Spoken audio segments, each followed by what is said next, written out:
रांची के होटवार जेल से रिहा हुए लालू प्रसाद यादव, अगवानी के लिए उमड़े लोग, उफान पर समर्थकों का उत्साह। जेल से बाहर निकलते ही लालू यादव ने मोदी पर साधा निशाना, कहा नमो से लड़ने के लिए तैयार, सेक्युलर दलों को एक होने का आह्वान। स्थानीयता और कोयले की मांग को लेकर झारखंड विधानसभा में हंगामा, जेवीएम ने कानून व्यवस्था पर उठाए सवाल।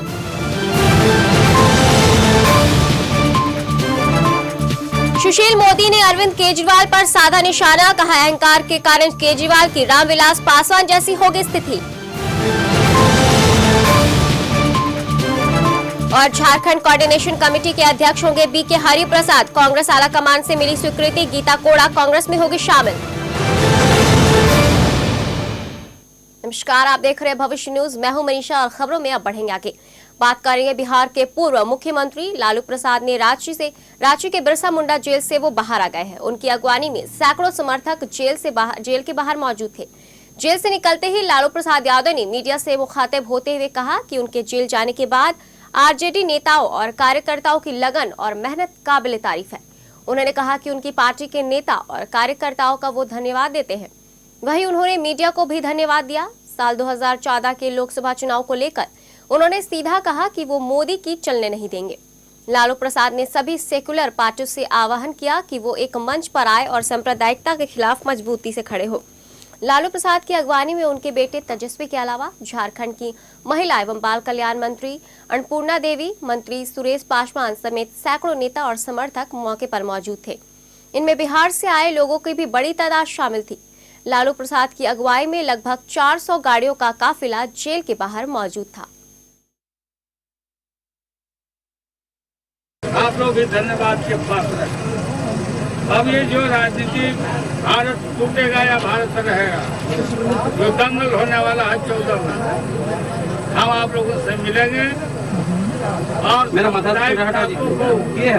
दूर भगाने के लिए हम सभी देश भर के धर्मनिरपेक्ष पार्टियां, उनके नेता, सबसे मैं प्रार्थना करता हूं कि 47 का स्थिति मुक्त होने देना।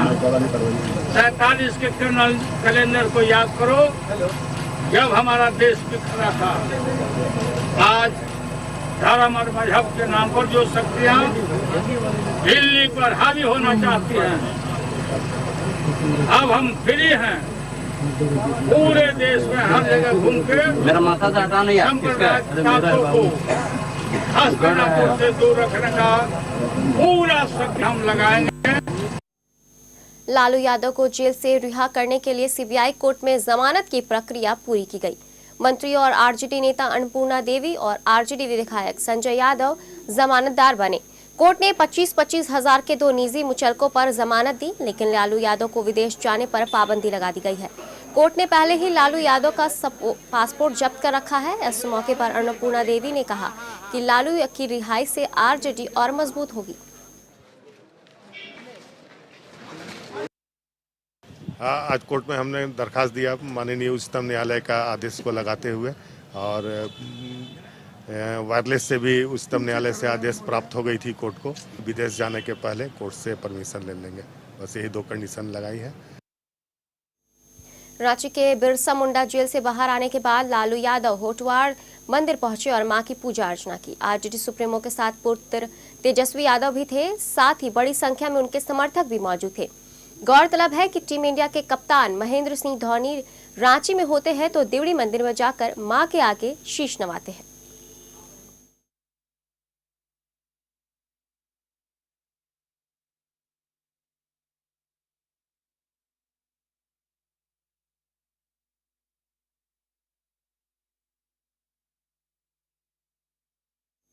बीजेपी नेता सुशील मोदी गया जिले के वरीरागंज प्रखंड और दशरथ मांझी की प्रतिमा पर पुष्प अर्पित किया। उन्होंने कहा कि गया में सेंट्रल यूनिवर्सिटी का नाम दशरथ मांझी के नाम पर होना चाहिए। उन्होंने आप के अध्यक्ष अरविंद केजरीवाल पर निशाना साधते हुए कहा कि केजरीवाल को अहंकार हो गया है। जो स्थिति बिहार में रामविलास पासवान की हुई थी वही आपकी हो जाएगी।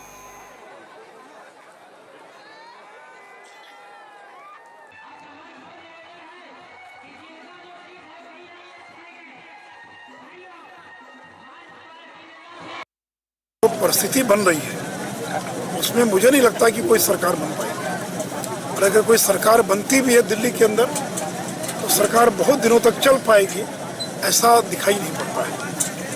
और इसके लिए अगर कोई जिम्मेवार होगा तो आम आदमी पार्टी जो है उसका वही हसरो होगा जो रामविलास जी की जब वो 39 विधायक जिता कर लाए 2005 फरवरी चुनाव में, और चाबी लेकर कुंजी लेकर चले गए और 39 विधायक को लेकर घूमते रहे और सरकार नहीं बनने दिया। तो आज अगर दिल्ली में सरकार नहीं बनेगी उसके लिए आम आदमी पार्टी जिम्मेवार होगी। रांची में होने वाले नरेंद्र मोदी की रैली में आने के लिए गिरिडीह में लोगों के बीच आमंत्रण पत्र बांटा गया। बीजेपी के कार्यकर्ताओं ने आमंत्रण पत्र देते हुए कहा कि गांव-गांव जाकर रैली में आने को कहा जाएगा।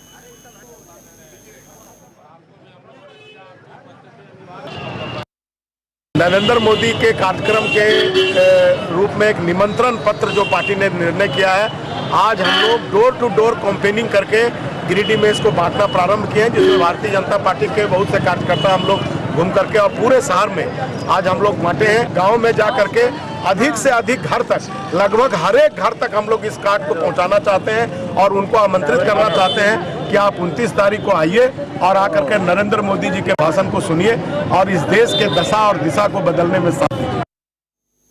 झारखंड विधानसभा के शीतकालीन सत्र में बालू उठाव और स्थानीयता के मुद्दे को लेकर हंगामा हुआ। जेवीएम विधायकों के साथ बंधु तिर्की भी हंगामा करते वेल में पहुंच गए। वहीं बीजेपी विधायक रघुवर दास ने भी स्थानीयता को लेकर सरकार को घेरा। फिर भोजन अवकाश के बाद अनुपूरक बजट पर चर्चा हुई।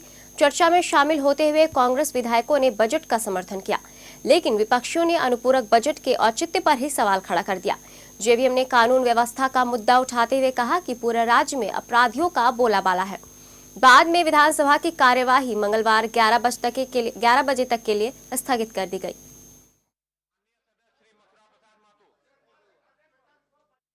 चार राज्यों में चारों खाने चित होने के बाद कांग्रेस आलाकमान दूसरे राज्यों को दुरुस्त करने में जुट गया है। सोनिया गांधी ने झारखंड के कोऑर्डिनेशन कमेटी को स्वीकृति दे दी। कांग्रेस के झारखंड प्रभारी बीके हरिप्रसाद इस कमेटी के अध्यक्ष होंगे। निर्दलीय विधायक गीता कोड़ा कांग्रेस में शामिल होंगी। गीता कोड़ा पूर्व मुख्यमंत्री मधु कोड़ा की पत्नी है।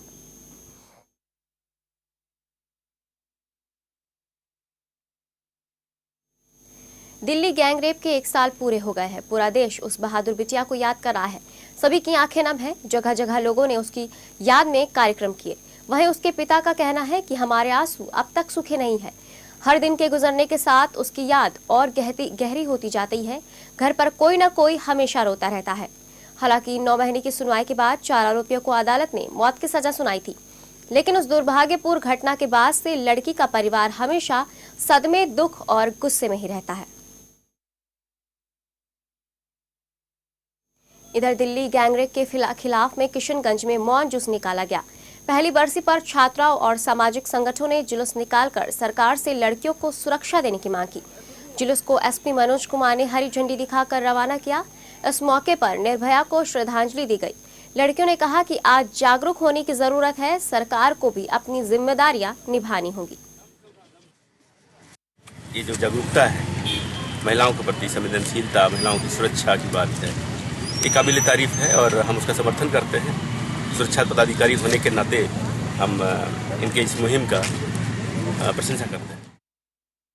मैं तो अपने आप को सुरक्षित मानती हूँ, मगर मेरी और भी जो बहनें हैं वो सुरक्षित नहीं है। गांव में, मोहल्ले में, शहर में जो घूमती है वो सुरक्षित नहीं है। उसके वो भी घूम रही है तो उसको भी कहीं ना कहीं कोई छेड़छाड़ हो ही रहा है। तो इसलिए हम लोग ने ये जुलूस निकाला और इससे लोग और सुधरे और जाने और लोग और जागरूक हुए, इसलिए हम लोग ये रैली निकाल के। बिहार में महिला सुरक्षा और यौन उत्पीड़न के नाम पर नीतीश सरकार के दावे की पोल खुलती जा रही है। मामला दलित महिला के उत्पीड़न का है। दरअसल पटना सिटी के अस्पताल में गौरी देवी नाम की महिला अब जिंदगी और मौत से संघर्ष कर रही है। महिला वैशाली जिले के पहाड़पुर गांव की रहने वाली है। उसे गांव के कुछ दबंगों ने अपनी हवस का शिकार बनाना चाहा।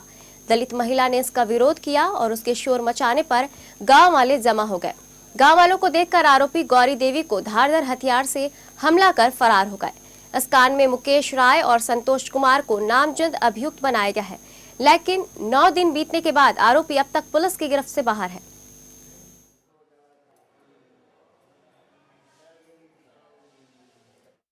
बुलेटिन में यहाँ रुकेंगे एक छोटे से ब्रेक के लिए। अन्य खबरों के साथ जल्द लौटेंगे।